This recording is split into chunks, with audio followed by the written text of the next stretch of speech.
4 government nominees rejected, publicly questioned, and one of them could not even explain her tax record.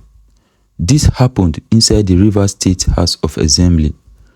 On one side, Governor Siminalayi Fubara trying to build his cabinet. On the other side, lawmakers led by Speaker Martin Amewele rejecting almost half of his nominees. But here is the real question. Was this about competence, or is this another chapter in deep political battle shaking Rivers State? Because what happened in that assembly chamber could decide who truly controls power in one of Nigeria's most important states. In this investigation, we break down the screening drama, the hidden political strategy, and what it means for the future of Rivers State. If you care about Nigerian politics, governance, and the fight for power, please like this video, subscribe to the channel, and join the conversation, because the real story is only beginning. Let's start with the facts. Governor Siminalayi Fubara sent 9 names to the Rivers State House of Assembly. These nominees were expected to become commissioners, key members of the State Executive Council, but the screening did not go as planned. After more than 2 hours of questioning, lawmakers approved only 5 nominees. 4 others were rejected. The 5 confirmed nominees include Tony Begum, Professor Temple Nwafor, Dr. Peter Wango, Luke Kenneth, and Amaraga Edward Hart. They are expected to be sworn in by the governor at the Government House in Port Harcourt. But the bigger story lies with the 4 names that did not pass, and the drama that unfolded during their screening. In Nigerian politics, commissioner screening are usually simple. Most nominees are confirmed without major problems. So when nearly half of the governor's nominees are rejected, something deeper may be happening. Lawmakers said the rejected nominees had problems including poor performance during questioning, missing tax clearance documents, petitions from the public, inconsistency in their record. But critics say something else may be at play, a political power struggle, because Rivers State has been dealing with intense political tension for months, and every decision now is being watched carefully. So the question becomes, was this a routine screening or a message to the governor? Let's look at one of the most dramatic moments of the screening.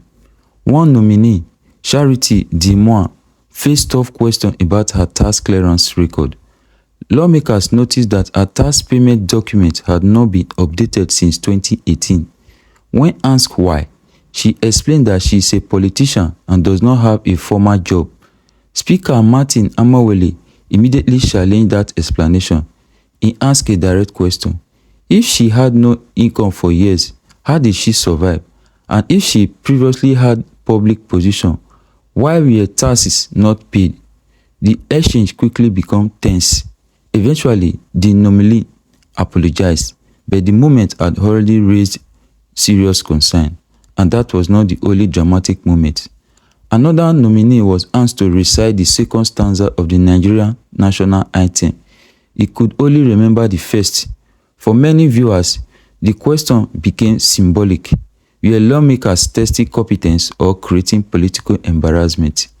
Here is something many news reports did not fully explain. More than 10 petitions were reportedly submitted against one of the nominees, Otonye Amarachi. According to lawmakers, new complaints were still arriving even during the screening. Petitions can be powerful too in Nigerian politics. Sometimes they reveal real problems. Other times, they become political weapons used to block appointments. And because the details of this petition were not made public, the truth remains unclear. But the outcome is clear. 4 nominees were rejected, and the assembly made one message very clear. They are willing to challenge the governor's shares. But here is the part nobody is talking about. Rejecting 4 nominees may not just be about accountability. It could also be about control. Control over who gets into the state cabinet, and control over the future direction of Rivers politics. The public reaction has been mixed. Some people praise the assembly.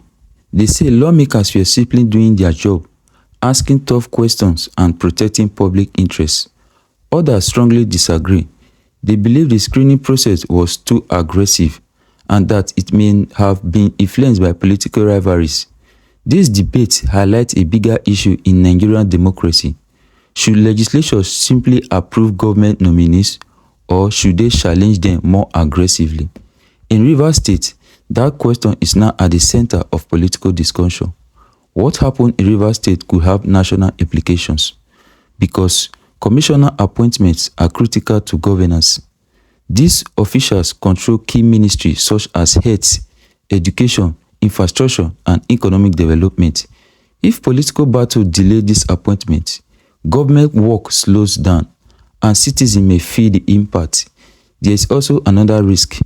If legislative screening become political battleground, it may weaken trust in democratic institutions.